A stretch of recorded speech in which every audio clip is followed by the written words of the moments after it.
We appreciate a lot of reforms that are being taken to deal with the structural issues, which some would say that is where the problem is. How are we doing? I mean, going into the year, are things picking up, or the structures need to be broken down? No, I think we are, we are behind in about 2 to 3%, maybe 6% of targets. But as you know, was it last week we announced 3 new commissioners and also rotated about 1,000 people in the revenue services. So I think we are now on course to saying, look, we've watched this thing for 30 months. We've seen how it operates, and we have brought, a whole new regime, and we're going to test it and push to see how the system responds.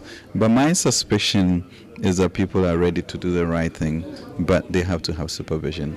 And so I'm excited about the future. But Honorable, from the statistics again that your technical staff have shown to you and the briefings and all the rest, apart from the structural issues, is the human factor also a big problem, that with these reforms and changing their heads, it would help deal with the problem, Honorable? Yeah, the human factor is key, and that is why the change of the 3 commissioners, has come about. I mean, George, we are at about 12.5% of revenue to GDP, and we really should be close to, I don't know, maybe 20.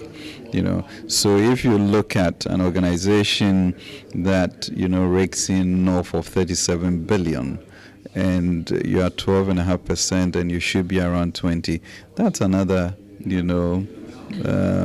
maybe 10 odd billion that could come in, if we manage this thing right. And it's a human factor. The human factor is in there, and so you inoculate it by digitalizing and then getting a new attitude and approach to how to protect the public purse, and for workers in GRA to feel very proprietary, about the need to raise revenue for the country, because that is what they are put there to do. More private sector hands as well. Could there be any trick to that?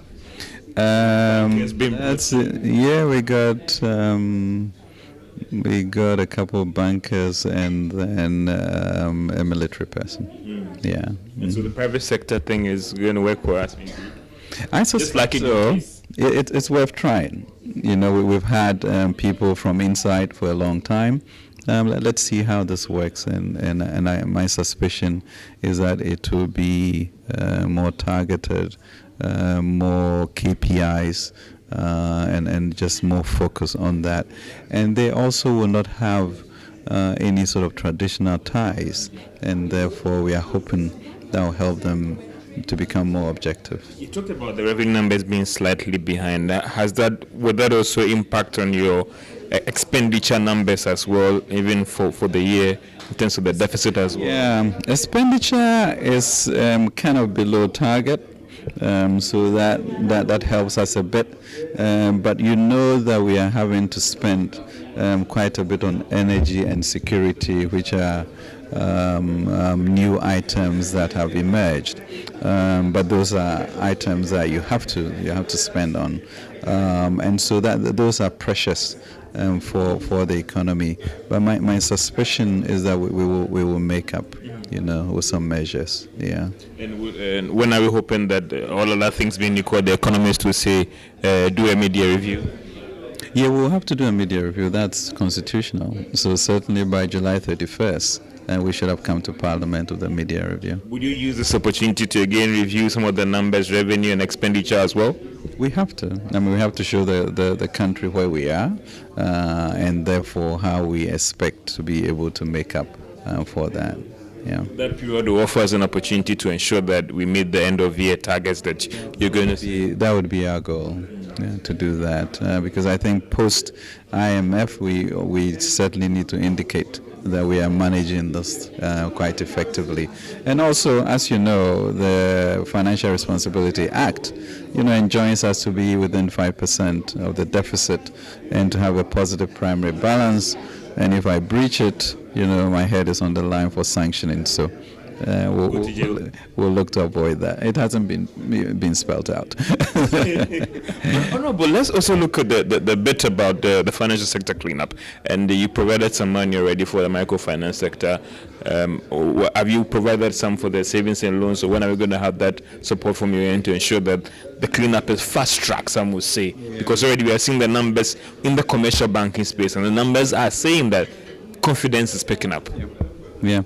I mean, it has been a very expensive exercise. You know, we spent some 12 to 14 billion CDs already, and that's really a stretch on our budget. But somehow we've been able to do that. I think we're going to spend somewhere around $1 billion for the MFIs, and that's ongoing. I think it's gone well so far. And then we need to tackle the SNLs. We are hoping, before September. So yeah, we are gearing ourselves up to find the resources for that. Are you struggling to get the funds? We are, I mean, once a country runs a deficit, you are always struggling to get financing. So that's not, yeah. I mean, you've done well, and I want to stick to the numbers. The commercial banking space, things are looking well. Per the numbers, confidence are picking up. The microfinance space and savings and loans is seen as a little bit of informal sector. Are you treading cautiously on how to deal with that space because of the negative effects could be bad? The commercial banking space, we have more informed and formal sector, and therefore maybe the token has worked. What about the non-banking financial space? Are you worried? I mean, it's worrisome in the sense that there may be a lot more citizens involved. And you always worry about people's nest egg, which, small as it might be, is more significant to them. And so we have to tread cautiously, but there has to be a sense of justice, in what we are doing, so that they don't feel excluded from the potential bailout that we may have to do. But we have to be careful about it, especially those who own those institutions, as to exactly the type of practices that went on. But I think we have all fallen short of the glory of God, and so we need to have empathy, and we need to see how best we can do it within the limits of our budget. The savings and loans, are we having any fair idea of what the rough estimates are telling us the amount we need to do the cleanup? It's very difficult, but it's certainly north of 2 billion, 3 billion. Yeah. You talked about the cost rising, and you talked about with respect to the banking sector cleanup. Are you worried about the cost already that has impacted on the debt stock, which was not planned a year ago or 3 years ago? Are you worried about the rising cost of this? And it could even have a political cost as well, because not everybody appreciate, or people supported that let's put in funds as a government, which happens in every developed economy, to save the banking space.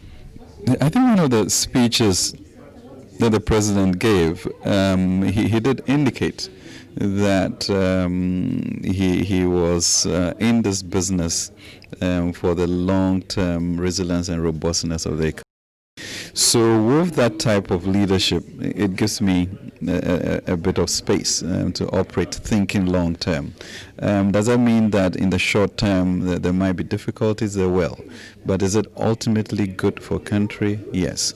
Are there many other ways for elections to be won? There are things to do. We have to do the roads. We have to make sure electricity and energy are on. We have to make sure there's security. We have to communicate well. So it's a potpourri of variables that work. But I suspect that in the end, if we do the right thing, the electorate will see what we came to meet, what we have done, and the vision ahead, and why they should therefore stick with us.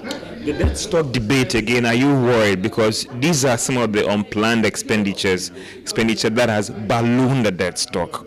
Are you worried about the fact that people like George Jaffe are just looking at the nominal numbers and saying that finance minister is borrowing too much, or let's look at where these monies are going and the payback time, or listen. Well, I think it's the challenge for any politician is communication. And given where this debt stock has emerged from with regards to legacy issues, really, of energy, of the financial services, of changes in the foreign exchange, which then impacts, how much you have to pay, so all of those things come. And then this year, as you know, we went to the Eurobond market very early on. So we front loaded, the debt as you see it. And now we are going to have the MFIs, etc. But when things have to be done, they have to be done. And I think it's up to the journalists themselves also to be able to desegregate, so that if somebody tells you, well, the debt has increased, you can say, oh yeah, but X percentage of it was financial services, X percentage was the take or pay PPA contracts you signed with energy, and X percentage is due to the changes in foreign exchange. Once that is disaggregated and is put out there, I think people begin to understand. But I think it is a responsibility of journalists to also be able to explain those things, not because you are supporting the government, but you are laying bare where Ghana is. And sometimes I feel like journalists don't do that enough. So an opposition person declares something, and then a journalist comes to parrot it at me, and then I ask, well, do you believe what you are saying? Or what are the numbers? Have you researched it? Because then you'll be perpetuating an untruth, which really is not fair on your electorate. And I think maybe that's the level of challenge or quizzing that journalists have to do, putting the republic first and then seeing what we are saying as politicians. How do we deal with this mix? I know that you want to free the local space for private businesses to borrow, and that has influenced some of your decision to go outside. Some are also worried that if the currency is not that stable, it has an implications on our local currency as well. How do you deal with this challenge of leave the space for local businesses to borrow, I go outside, but also the problem is that it could also have an impact in taking too much FX borrowing on the Ghana cedi if it's not going to be stable in the long term? Yeah. The issue of the currency, I think, in the short, medium term, we are going to have these challenges of trying to intervene. But what do we really want to do? You have a current account that, ends up with us, importing a lot more than we should. So how do we now program ourselves to eliminate, our import-driven economy to import substitution or export-driven? And I think that's it. So if I look at $400 million worth of poultry imports, I need to have a strategy which says that within 3-4 years, I'm going to bring that down to 100 million or close to zero. But what does that mean? I need to communicate with the country that so it might be that in the short run poultry may be more expensive as I reduce that, but in the end this is where we as a nation will go to stabilize our currency. So I think those are sort of the long-term discussions we have to have it of rights. There's no reason, George, for us to be importing food. But to be able to move towards that, there's going to be need for some sacrifices. Now, are we as a nation communicating to ourselves as to what our objective is, and therefore what we have to do in terms of sacrificing to get to that level? And I think the Ghana Beyond Aid document and the debate in Parliament will now begin to raise those fundamental issues so that we look at ourselves. And I won't go and bring in toothpicks, or flowers, because I, as a citizen, understand the impact of that on the economy.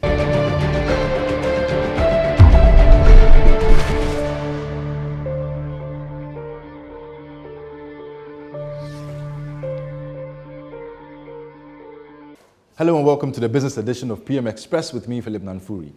Now, next week, Monday, July 29th, the Finance Minister will be presenting his mid-year review of the budget to Parliament. Parliament is the people's representative. And The finance minister is mandated by law to come to Parliament and tell us how the economy has fared from the last time he presented the budget till date. So that's till Monday, July 29th. Now, 3 key things he'll be doing.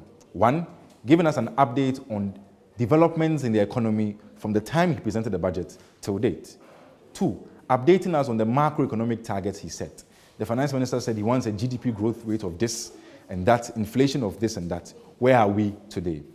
And the third one, in case there's any revenue shortfall and the finance minister wants more money to spend, or he has more money coming in and he needs Parliament's approval to spend it, he has to come and tell us what is going on. So these 3 key things will be standing out from the mid-year budget review with the finance minister on the floor of Parliament. Look, I have here the 2019 budget statement on economic policy, and it says a stronger economy for jobs and prosperity. Now you ask yourself, a very thick, voluminous document, a lot to break down from it. How can we start? Where can we end? My guest, he's with the Institute of Statistical, Social and Economic Research. He's a professor of economics, and he's going to walk us through government's achievements and where we need to tighten our belts in making the economy better for you and I. It's all about you and I, our living standards. That's why the finance minister will come to Parliament. He wants to make our lives better. So keep your eyes glued to the TV set as we take you through this business edition of PM Express with me, Philip Nanfuri, and my guest. Stay tuned.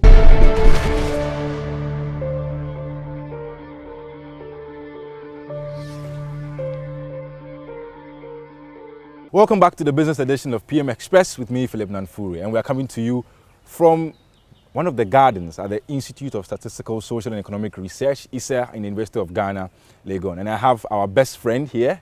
He's always with us to guide us through the economic waters.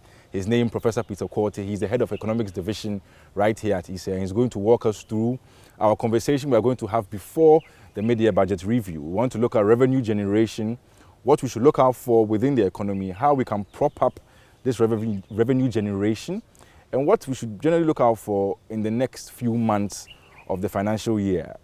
It's all about growth, it's all about Ghana's economy, it's all about making lives better for you and I. And today we're doing this right here in ISER, beautiful garden, green all around us, and green in our flag signifies Ghana's green lands. We have many green lands in this country.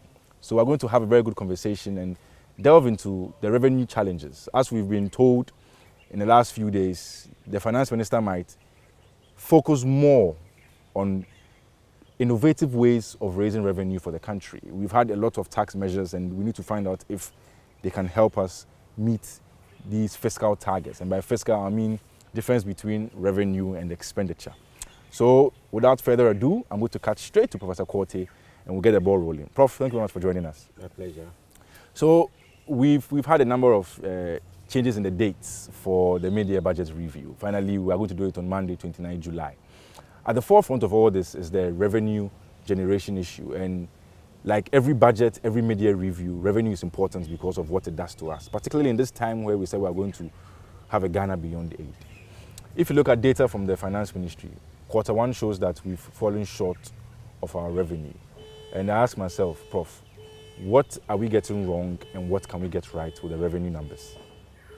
I think revenue challenges have been with us and they continue to be with us. It's an issue that needs tackling because we have not been able to move away from relying solely on tax revenue, and we continue to tax because that is the only way we're able to raise revenue. The non-tax revenue, we haven't been very successful, and I think we need to strike a good balance. Yes, tax, not tax the same people, broaden the tax base, but also grow the non-tax revenue, because it is the only way you can meet your expenditures. If we raise revenue, that's when we can spend. Otherwise, we'll continue to cut on expenditure, which will not augur well for our country.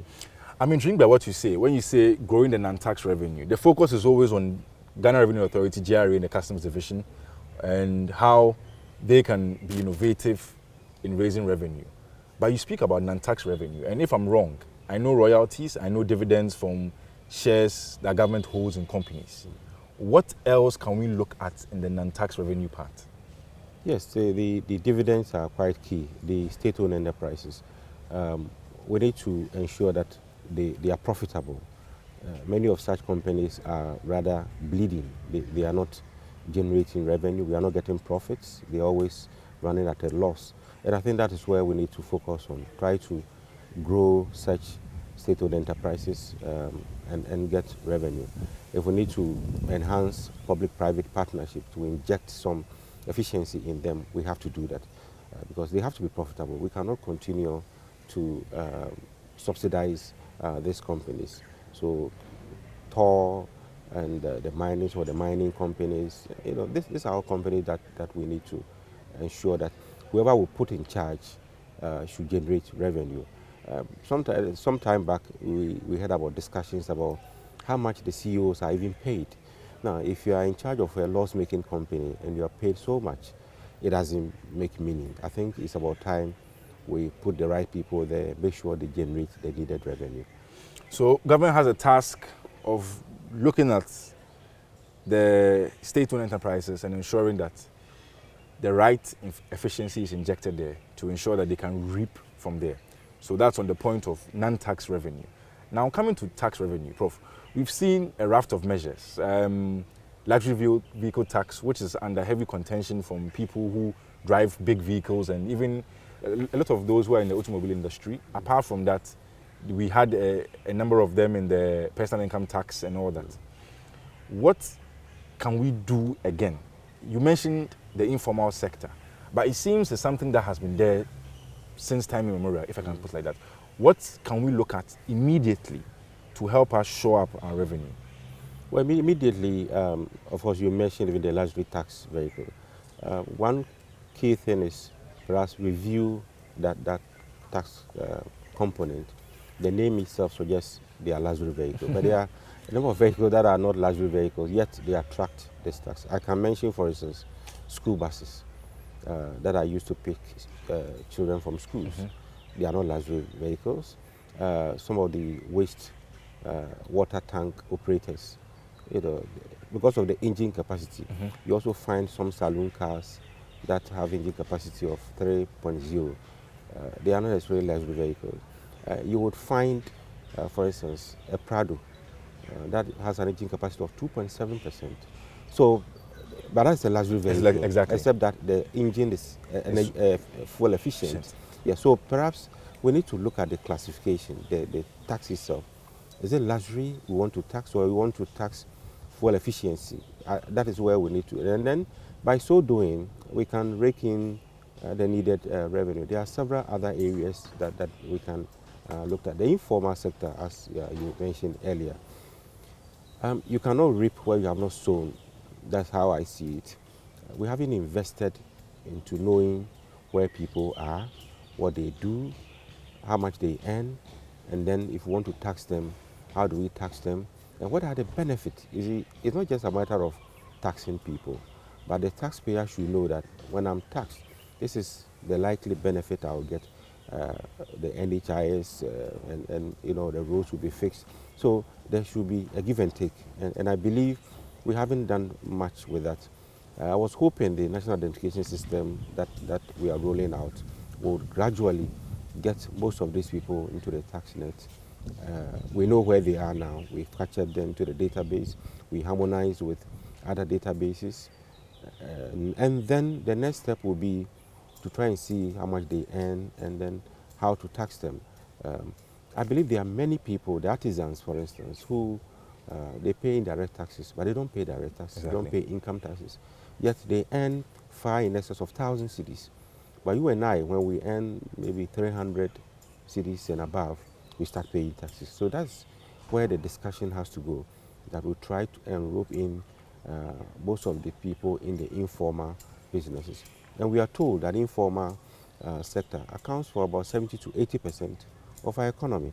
So if that huge segment is not being taxed, then you have few people paying taxes and they become overburdened. So tax compliance becomes an issue if they feel they are being overburdened with tax.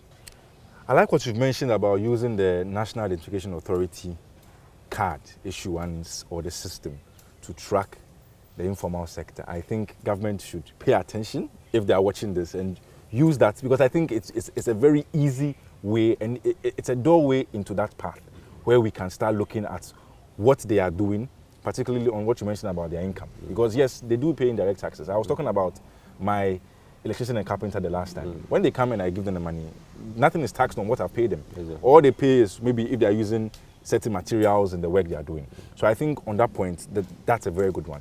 But with the compliance, you mentioned compliance. I think government deserves some commendation for their compliance efforts, particularly with the tax identification number, the 10, and then all that. But Prof, do you think on the compliance front, a lot has been done to rake in the required revenue that should match the level of effort in compliance? I think the point about the compliance, with the digitization that is going on, the paperless port system and many other areas, DVLA, you name it, I think that is a sure way to go to ensure that there is tax compliance. Because when we leave a lot of this for discretion, and that's the problem we have with GRA. You go to the ports, there's a lot of discretion. So when goods come in, the valuation officer sometimes might use his own discretion and classify that, look, these goods are coming from Europe or they are coming from Asia. Sometimes the same product, but it depends on the source and the tax that is applied. It depends on the description. If it's 500 milligrams and milliliters, and you say 300, all of this matters in tax administration. If this is captured properly, then people pay the right form of taxes. But where it is not, you allow a lot of discretion, then it becomes an issue. And from time immemorial, as humans, we don't want to pay taxes. Nobody wants to pay taxes. Tax compliance is, unless very few people who are really would really want to pay taxes irrespective. But the majority, I think, unless there is enforcement, will not pay the right form of taxes. Prof, at the heart of all this debate of revenue generation, and I'll get to expenditure because it's inextricably linked to revenue, is the issue of the targets that are set. So I'm looking at the 2019 budget, I beg your pardon, and expenditure over 70 billion, revenue over 57 billion. And I ask myself that already there's a mismatch. But with the 57 billion, year on year, we increase our revenue targets and we don't seem to meet them. Will you subscribe to the debate that the GRA is being overambitious with its revenue targets and we should start lowering our expectations and put targets in line with what has been going on in the past trend? So we should use a trend analysis to look at how we've been collecting over the years and use that to project what we're going to collect in coming years. Do you subscribe to that argument? I think the answer to this will be to ask the question, do we think the GRA has been efficient in collecting these taxes? And you and I will say no, they haven't been. So I don't think the targets are overambitious. It's rather making GRA more efficient. We spoke about the informal sector. There are a lot of night activities that I don't think we tax them. A lot of people who sell at night, in the evenings, a lot of businesses in the evenings, and a lot of people who don't even pay taxes. Property rates. There are many areas where we don't collect property rates. Sometimes we dish out the bills. Oftentimes either they are unrealistic or because of the discretion, tax collectors come and negotiate with landlords and many areas. There are a lot of properties or land that are not developed. They don't pay taxes on them. They are just there. If we enforce and take taxes, I'm sure owners will either sell or develop them. So I believe there are several areas that we can mobilize revenue, but we are not. And therefore, in my view, I don't think the targets are overambitious. It's rather we have been lazy in collecting taxes. Okay. Apart from moving away from the revenue part of the issue, expenditure, and over the course of the years, it's been chronicled in the 2017 budget. A number of times finance ministers have said that wages and compensation, interest payments, and grants to other government units, the GET Fund, etc., are causing a strain or constraining expenditure. So the president in his own State of the Nation address, either 2017 or 2018, alluded to the fact that 99% of our revenues are consumed by three main line items. Government has made some headway and deserves some commendation in cleaning the payroll and passing the realignment and earmarked funds capping bill, which at the same time has also brought some constraints on these earmarked funds that were drawing from our revenues. Prof, looking at these three main line items, I keep on asking myself, will there be a day when there will be a lot of space for capital expenditure and give us free room so that we reduce our deficit financing, or you don't see that day coming anytime soon? Well, that day would come if we sit and realign some of the spending that we do. Yes, you're very much right. Wages and salaries and interest payments and the like. So how do we tackle those ones? Wages and salaries. I don't think in Ghana our wages are so high compared to other African countries. Relatively, our wages are not too high. So that is a point worth noting. Except that there are a lot of ghosts, people we are paying who are not working. Yeah. Either they are underemployed or they are not working at all, yet we are paying them. So cleaning the payroll system is commendable, that aside. Then you come to the other components, the interest payments. If we generate more revenue, we wouldn't have to be borrowing so much and be paying so much interest. So if we address that revenue issue, we would address the interest payment issue. We free up some resources. Then the statutory payments. I think in some of the social interventions, in my view, are too many. And yes, we can do them, but incrementally. Let me take one, school feeding. Look at how we have increased the school feeding program. It's just too much for government to carry. Let's also take youth employment, some of these employment programs, NAPCO, for instance. Yeah. Great idea, because when we train minds in the universities, we don't train people ready to become tellers, to become bank managers. We are training minds, and therefore, whilst they are being trained, there should be an internship program. There should be a way of Growing those skills, the soft skills and everything, so that they can be prepared for the world of work.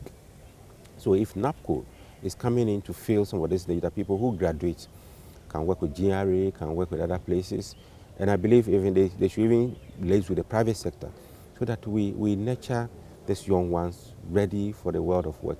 Great idea. However, in my view, the 100,000 is on the high side.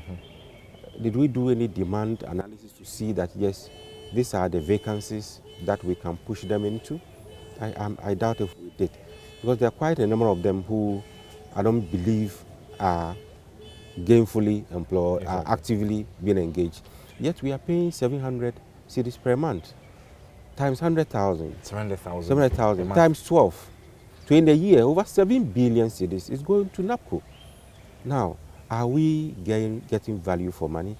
In economics balance, we say your wage rate should be equal to your marginal productivity. 700, is it matching their productivity? If not, we are throwing money away. It's not the best way to go. So in my view, maybe we could have started with 50,000, then gradually. That's 500 cedis. 500 cedis first. No, 50,000 people. 50,000 people, okay. Instead of 500, instead of 100,000 people. Okay. Start with 50,000 for the first year. Let them find space, find their level. Then you can incrementally. But the way we are going, I have a challenge with that. Then again, with even free SHS, the numbers, in my view, are high. People who can afford should pay for their, and there are people willing to pay. So why pay for people, the rich, who can afford? There are some secondary schools where parents are willing to pay. So I think we need to streamline some of these social interventions so that we free up some resources to manage our expenditures. Okay. Otherwise, at the end of the day, it's capital expenditure which is going to suffer. And we've seen that our roads are deteriorating. The rains have exposed our roads. Some of the bad contractors that we have engaged, the roads have exposed them. So limited capital expenditure will not go well for us. In an attempt to overcome this, we have gone out to borrow from external sources. We talk of Sino Hydro, we talk of other. These don't come cheap. They come with interest payments, and that is going to have a knock-on effect on our debt service and our interest payments. So I believe if we can streamline some of this, some are being done, some steps are being taken, I must admit, like clean up the ghost names in the system and what have you. But I think it's about time we put a stop to increasing some of the social interventions and rather make them better while we grow our revenue base. So the bottom line is that let's maintain or keep the social interventions at that level for some time. We should not be increasing each and every year, and try and streamline that system, make them work better. If we do so, we will free up resources. Otherwise, capital expenditure is going to suffer. We'd have to borrow from external sources, which don't usually come cheap. Sino Hydro, we're going for Eurobond. They come with higher interest rates, and that is going to affect our interest payment and then have a knock-on effect on the revenue left to cater for capital expenditure. So I think we need to work seriously on this. Okay, Prof. I'll come back again to the debt, but on productivity. I'm in the private sector. My salary is matched with the work I do, how long I do it, etc.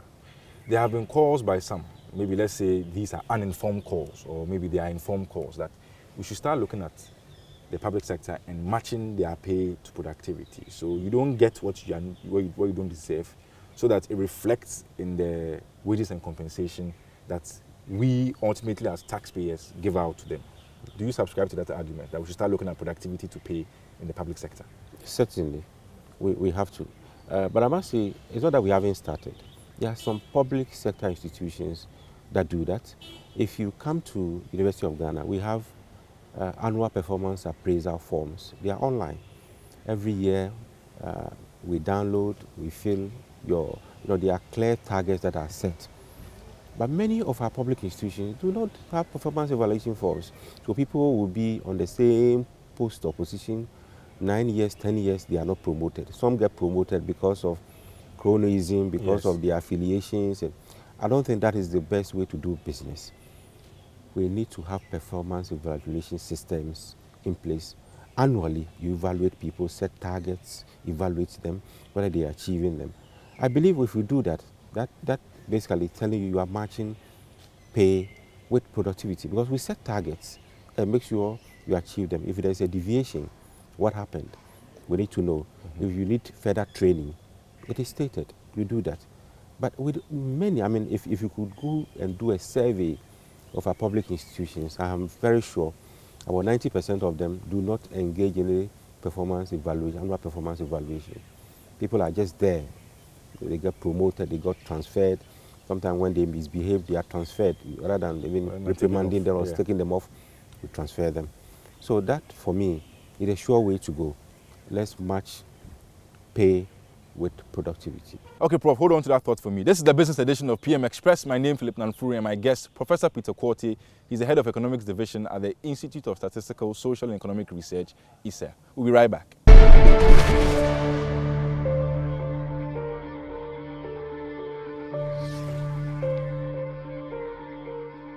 Welcome back from the break, and we've been discussing a lot of things surrounding the Ghanaian economy, and we're going to continue this conversation with our guest, Professor Peter Quartey. He's the head of economics division here at ISER. So, Prof,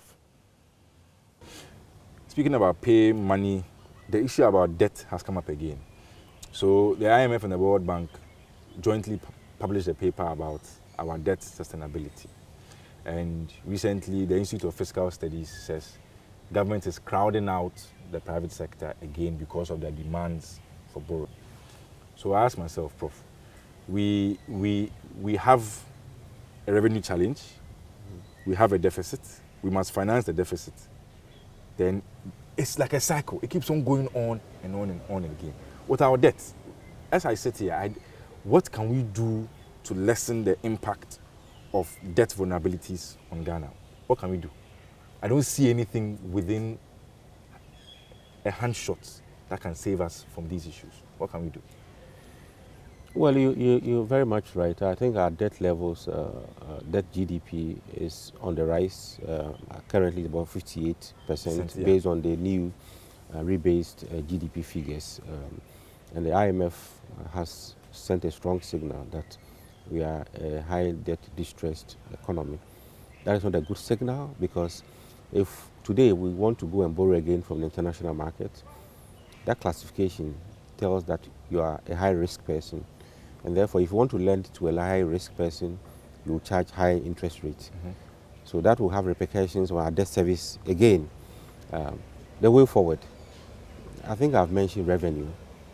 If we are able to raise enough revenue, you don't need to borrow.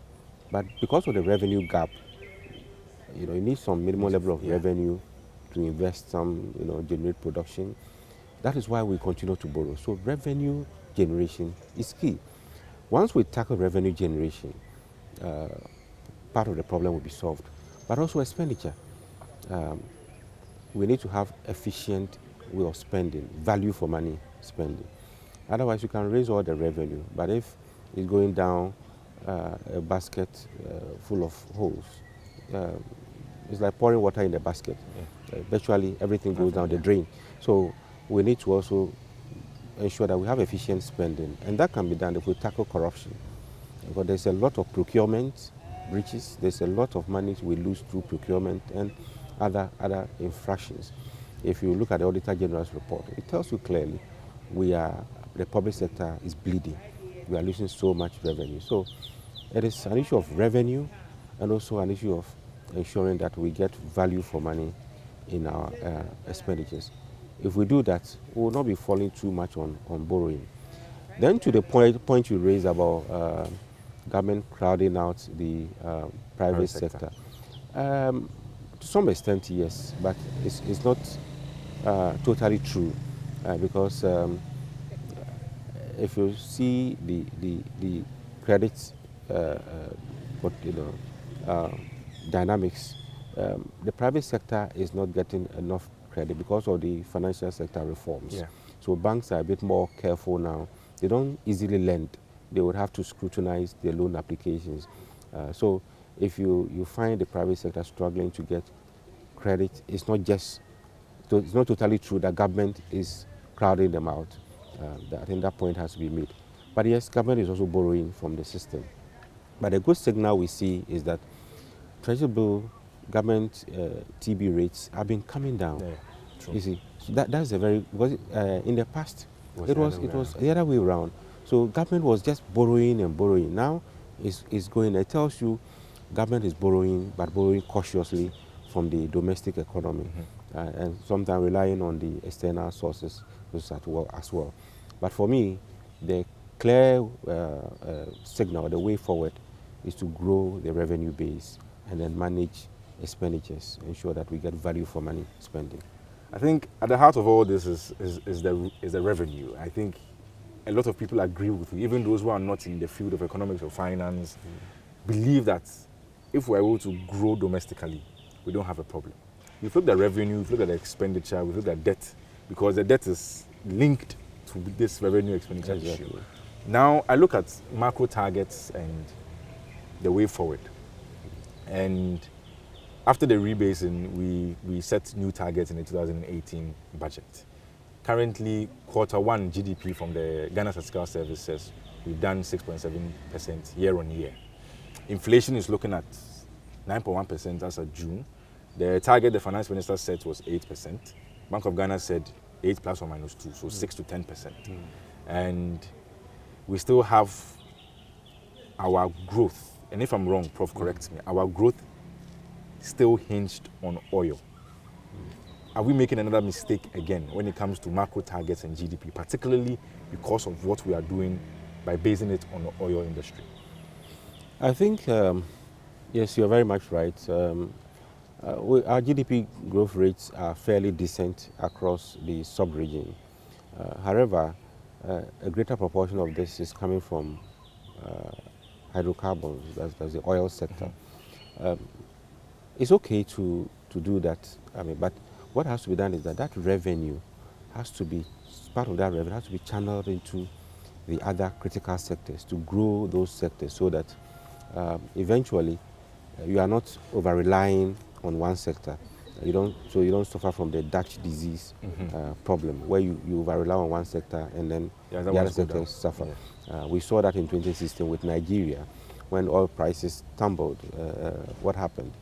There was recession in They are still Nigeria. reeling from the They're still effect reeling of from it. the effect of it. Yeah, so we should learn from the mistakes of such countries and then correct the wrong.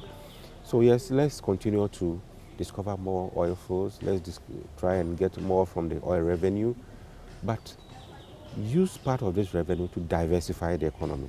So that's why I would love to see this Planting for Food and Jobs program succeed.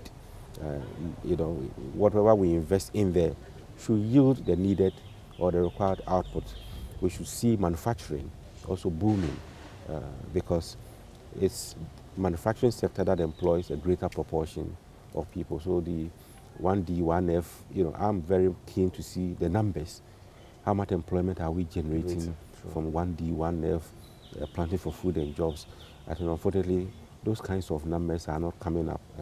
That's for my disappointment. But I would love to see these numbers come up, because that is the way. The policies are good, but we want to evaluate and see whether it is yielding the required outcome. If not, we quickly correct whatever has to be corrected so that we generate the needed jobs as we move along. And I have been following your works, and then I know that you are very keen on the real sector, the agriculture, the manufacturing, because that's where you believe the jobs can come from the most.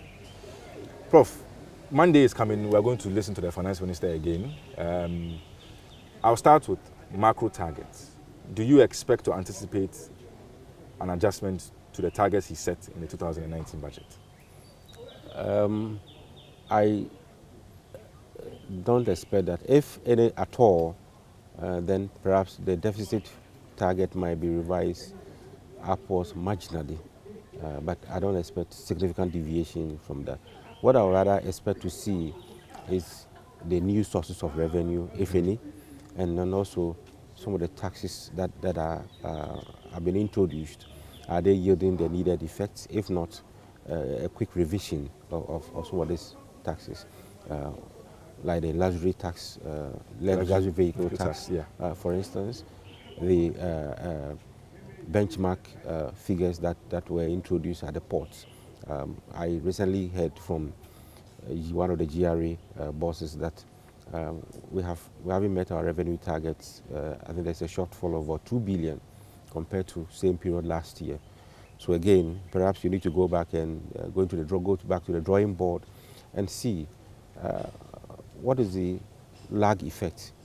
Are the numbers going up? Are we going to see greater volumes in a year or two? I believe some of these scenarios have to be analyzed and presented so that it gives comfort that we are really on track. So I don't expect the figures to be revised significantly, but I would expect to see some modifications in the tax regimes or tax systems that we have. And you have just mentioned that. So on we've been talking about a supplementary budget, and people are thinking that the finance minister might come to Parliament seeking to spend more money that has come in, or seeking to spend more money just because there are shortfalls. Do you agree with such discussions that are going on around?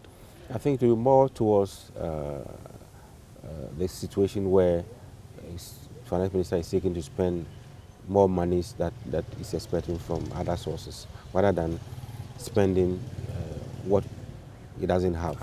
I don't think that would be the way. And Prof, we are in the month of July. We are heading into the next 6 months of the year. A lot has transpired in the monetary sector, fiscal sector, financial sector. Next 6 months, particularly because we are going to do a mid-year review. The budget is a very bulky document. I always say there are a lot of things inside, a lot of programs, policies. But when you look into it, when you look at what's happening around us, past 6 months, looking ahead, do you think, like where we are sitting, the green around us, do you think there's going to be green on the other side? That's in the next 6 months. Yes, in the next 6 months, I am expecting better numbers, because the first quarter figures I saw, particularly with agriculture, wasn't too impressive, wasn't too encouraging. But I expect that going forward, whatever investment we have made in these sectors, in agriculture, in industry, will start bearing more fruits. So I expect better things ahead. I expect steps that have been put in place now yielding better results in terms of even the exchange rate, because it will be very unfortunate if we witness the kind of depreciations we witnessed in March. Yeah. So I believe all the solutions have been propounded already. We don't have to go back and ask ourselves, what can we do? We know what to do. Now, I believe we should be doing them by now, and we should see results in the next 6 months in terms of producing more of the things we consume, like rice, for instance. The automobile sector, what are we doing? We said some of the automobile companies will be setting up plants here. What is new? Have they started? What are we? What benefits are we deriving? And many other areas where we'll try and arrest some of these situations within the exchange rate system. I also want to see that in the coming months, for instance, I saw a circular from Bank of Ghana trying to discourage people from engaging in black market foreign exchange transactions. Is it just a circular or something that is being enforced? Are we benefiting from that? In the next 6 months, I would expect to see that we streamline some of this so that our exchange rate becomes more robust. That will give investors comfort. It will give investors the comfort to predict, to project, to produce, and be able to engage more people. So from where you sit, Prof, just finally, you are satisfied with what's going on right now? You are okay with our progress as a country? I won't say that I'm okay. I think there's a lot of room for improvement. I don't think I am okay. We need to do more in terms of our infrastructure development. We need to do more in terms of how much jobs we generate. I don't think we are there. There are a lot of steps have been taken in terms of even growing the revenue base. I don't think we are there yet. So I won't say I am okay. I think it's a good signal. We've started on a good foot, but I think there is a lot of room for improvement. Okay, so that is Professor Peter Quartey sharing with us insights towards the media budget review, which will be happening next week, Monday, by God's grace, July 29th. We'll have the Finance Minister come to Parliament to tell us how, from last year, November 2018, when he presented the budget, till date, what has transpired in the economy. You have been familiar with some of the stories that JoyNews and Joy Business has brought to you in the financial space and in the economic space. But Prof is asking that there's more room for improvement. We can do more as an economy. We shouldn't rest on our laurels like we do. When you're a student in school, you're always pushed to learn harder and to do more. So as an economy, we can do more. But we need to keep our ears to the ground and our eyes glued to our TV sets, particularly JoyNews, as we wait for the Finance Minister to deliver his mid-year budget review, and if possible, a supplementary budget. But for now, we'll call it quits for today, and we'll continue this conversation another time.